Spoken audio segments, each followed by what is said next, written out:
The dog has, on top of the fracture, he has heartworm, and they don't have the right medication, and they don't know the extent of the problem with heartworm, and they don't know how many worms he has and how big they are. So we're gonna have to fix that. Hi, I have bad news to give you. Apollo, our beautiful Apollo, has been stolen from us. Now, Apollo is fine, don't worry about that. He's happy, he's living in a family. But I'm gonna tell you the full story from the beginning to those of you that are new who don't know who Apollo is. And I'm gonna tell you what has happened in the end. About a year ago, my team and I went to Greece to rescue two dogs. One was the Greek Hachiko, a dog that had been living on the road for a long time and that was awaiting rescue. No one did anything for him, they just kept him there.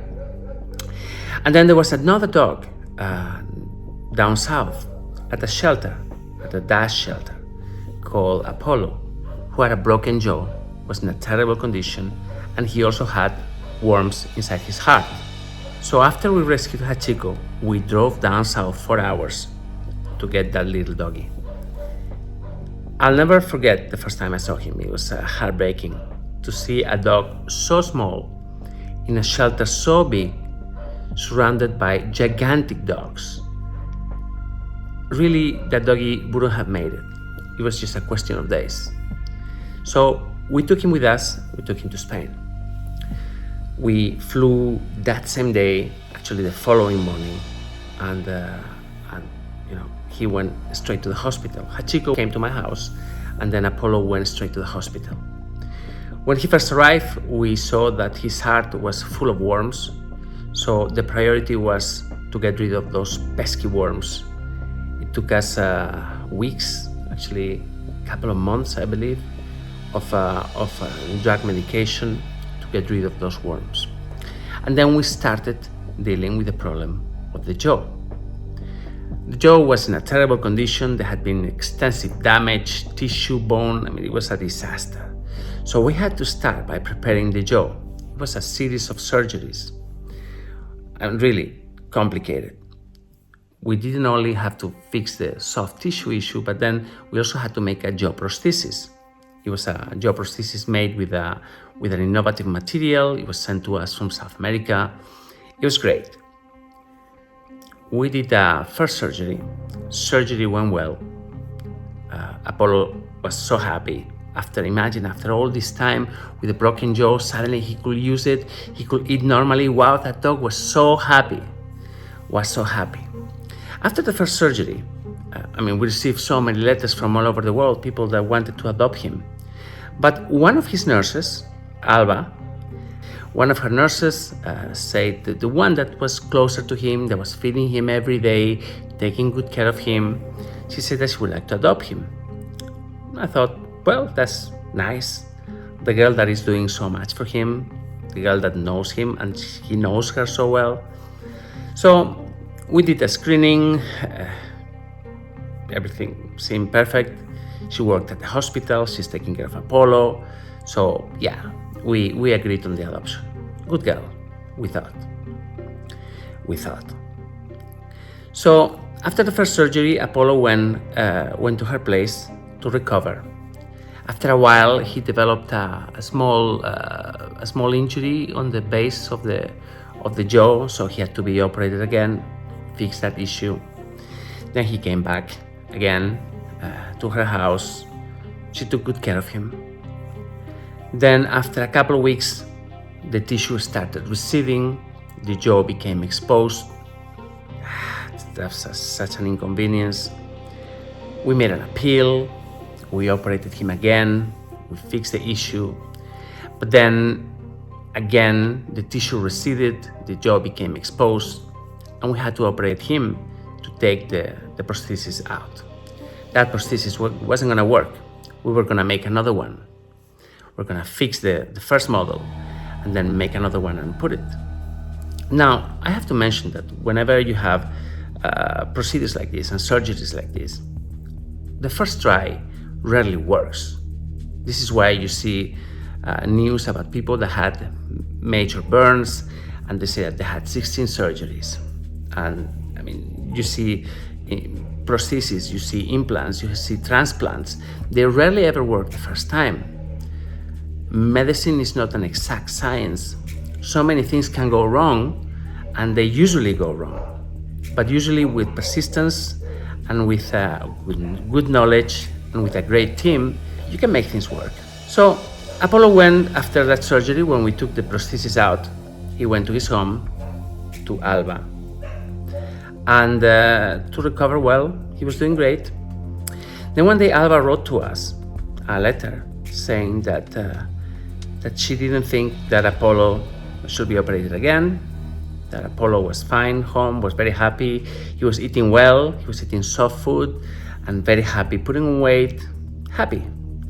So I replied to her, look, this is really not your decision to make. This should be our decision together with the medical team. It's not really up to you. True, you have adopted him, but you have adopted him on the condition that the treatment gets completed. This is the reason why we don't let families take care of treatments, because they rarely ever understand the medical issues surrounding this. And then is the issue of cost for them. So this is why we always pay for all the treatments ourselves. We don't let families to pay for anything. They don't pay for transport, they don't pay for medical treatments, they don't pay for anything, because we don't want them to be the ones taking the decisions. So I say to her, look, we'll take this decision together with the medical team. I agree that it doesn't look too good, because after the first prosthesis has been rejected, there will be further complications. So I told her, look, if Apollo is happy, if he's not suffering, if he's eating well, as he obviously is, maybe we'll leave it like that. But I told her, I will need to make an update on him, an update on Apollo. I would like to explain our community, you that are watching this, why Apollo hasn't been operated again, why we have stopped the treatment. And there are so many of you that have helped this little baby from the beginning, from the moment when we brought him, the hard work treatment, the 2-3 surgeries after that. The community deserves to know what happened to Apollo. So we'll make a video. She said, well, yeah, sure, we'll make a video. And then the day when we're gonna meet at 11:30 to shoot that video, showing how happy he is, explaining why he's not gonna be operated again, she sends us a text and she says that there will be no video, there will be no update, that we've already given enough information about Apollo, that this is her dog right now, that the dog is happy, that he's well taken care of and happy, and that he will never be exposed again to anyone. And I told her, look, there are a lot of people that are gonna be very pissed off. These people deserve to know how he is. So she just hung up and left. So I was like, no, how is that possible? So I called the hospital. I called my friend Jorge, whom all of you know. And Jorge tells me that that girl had been let go recently. Her contract wasn't renewed because she wasn't a good team member. She was creating problems at the hospital, so she was let go. So now it seems that in vengeance for having been let go of the hospital, that girl has decided to stop letting us see Apollo. We couldn't even make an update. So I spoke to the management of Anicura Veterinary Hospital, Valencia Sur Veterinary Hospital. I spoke to the manager, to the country manager, and I say, what happened? I said, look, this is your employee.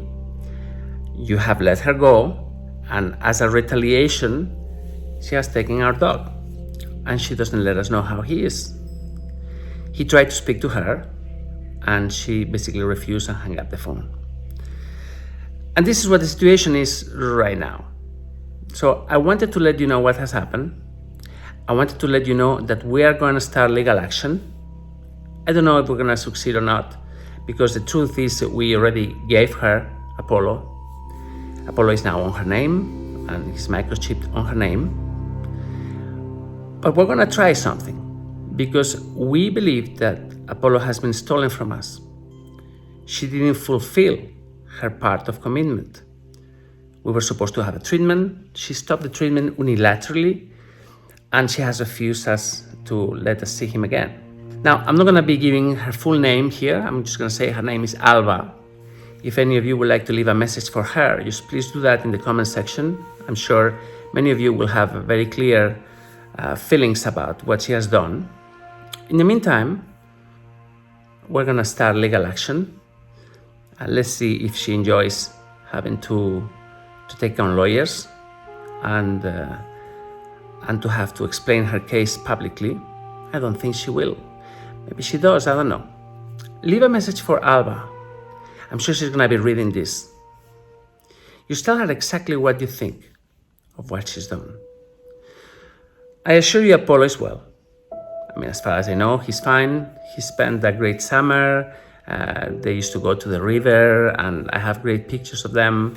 So he's fine. But the callousness, the viciousness of her reaction. You see, adopting out animals is a very tricky situation. The fact is that you really never know how people are going to react. You never know what people are going to come up with. I mean, over the years, we've met amazing people, but we've met some really shitty guys that will tell you anything to get a dog, and then, they'll just do whatever they want. We have systems in place so that this thing doesn't happen.